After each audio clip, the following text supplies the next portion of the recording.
कक्षा 6 और 7 विषय है संस्कृत। क्या है? संस्कृत। इसमें हम क्या कर रहे हैं? संधि प्रकरण, यानी संधि प्रकरण चालू कर दिए। चल कौन सा रहा था? स्वर संधि का पहला भेद दीर्घ संधि।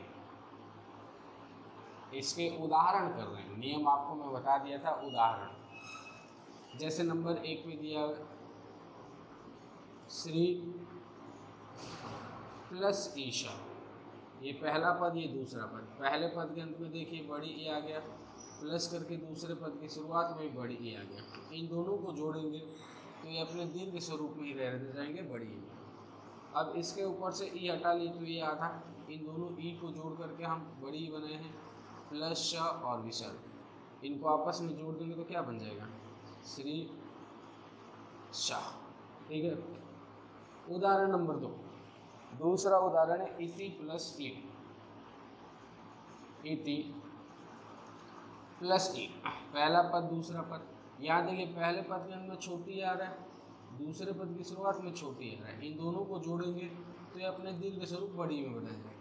अब तो के ऊपर से ई हटा दिए तो आधा। इन दोनों ई को जोड़ करके बड़ी ई किए, प्लस हुआ। अब इनको आपस में जोड़ेंगे तो क्या हो जाएगा? इतियु। क्या हो जाएगा? इतियु, जो अपना ये उदाहरण तैयार होगा। उदाहरण नंबर 3, तीसरा उदाहरण है अति प्लस ईव। क्या है? अति प्लस ईव, पहला पद दूसरा पद। यहाँ पे भी देखिए पहले पद के अंदर में छोटी आ रहा है, दूसरे पद की शुरुआत में यह छोटी आ रहा है। दोनों को जोड़ेंगे तो ये अपने दीर्घ स्वरूप में बदल जाएंगे, बड़ी। अब त के अंदर से छोटी हटा दिए तो याद आ गया। इन दोनों ई को जोड़ करके बड़ी ई में कर दिए, प्लस हुआ। इनको अब जोड़ते हैं तो क्या बन जाएगा? अतीव। क्या बन जाएगा? अतीव। क्या बन जाएगा? अतीव। रवि प्लस इंद्र, चौथा उदाहरण है रवि प्लस इंद्र। पहला पद दूसरा पद, पहले पद के अंत में छोटी, दूसरे पद की शुरुआत में छोटी। इन दोनों को जोड़ेंगे तो अपने दीर्घ स्वरूप बड़ी में बदल जाएंगे। अब व के अंदर से ई हटा दिए तो वह आधा।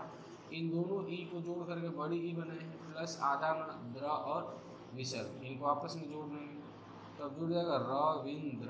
क्या बन जाएगा? रविंद्र। उदाहरण नंबर 5, उदाहरण नंबर 5 है परि प्लस इच्छा। परि प्लस इच्छा, पहला पद दूसरा पद।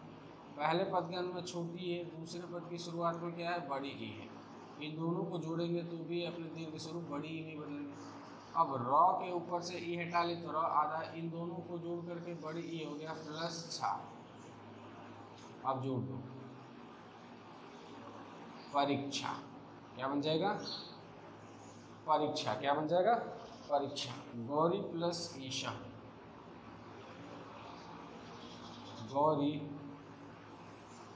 प्लस ईशा, पहला पद दूसरा पद। यहाँ पे बड़ी ई आ गया, प्लस करके दूसरे पद की शुरुआत में बड़ी ई आ गया। इन दोनों को जोड़ेंगे तो अपने दीर्घ स्वरूप में ही रहेंगे। ठीक है। अब र के ऊपर से ई हटा दिए तो र आधा। इन दोनों को जोड़ करके बड़ी ई किए हैं, प्लस श और विसर्ग। तो क्या बन जाएगा? गौरीशा। क्या बन जाएगा? गौरीशा। तो इस प्रकार से पहली बात कि हमें ध्यान से समझना है कि हम कर क्या रहे हैं, इनका मतलब क्या निकलता है, ये आपको जानना जरूरी है। जैसे और 2 उदाहरण करता हूँ। विद्या प्लस अभ्यास, उदाहरण नंबर 7। विद्या प्लस अभ्यास। ठीक है। पहला पद दूसरा पद, पहले पद के अंत में आ गया, दूसरे पद की शुरुआत में आ गया। इन दोनों को जोड़ेंगे तो क्या हो जाएगा? आ हो जाएगा। अब पहले पद के अंत से आ हटा दिए तो आधा हो गया। इन आ और अ को जोड़ करके आ बनाए हैं, प्लस भ्यास। ये बच गया। इनको आपस में जोड़ दो तो क्या हो जाएगा? विद्या भ्यास। क्या हो जाएगा? विद्या भ्यास। उदाहरण नंबर 8, 8वां उदाहरण है विद्या प्लस अर्थी।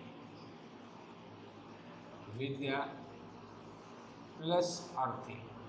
पहला पद दूसरा पद, पहले पद के अंत में आ गया, दूसरे पद की शुरुआत में आ गया, इन दोनों को जोड़ेंगे तो क्या बन जाएगा? आ बन जाएगा। अब पहले पद के अंत से आ हटा दी तो ये आ और को जोड़ करके आ बना है प्लस थी, इसके ऊपर ये रा लगा हुआ जोड़ दो तो क्या बनेगा? विद्यार्थी। तो इस प्रकार से आप इन उदाहरणों को समझ करके करने का प्रयास करें।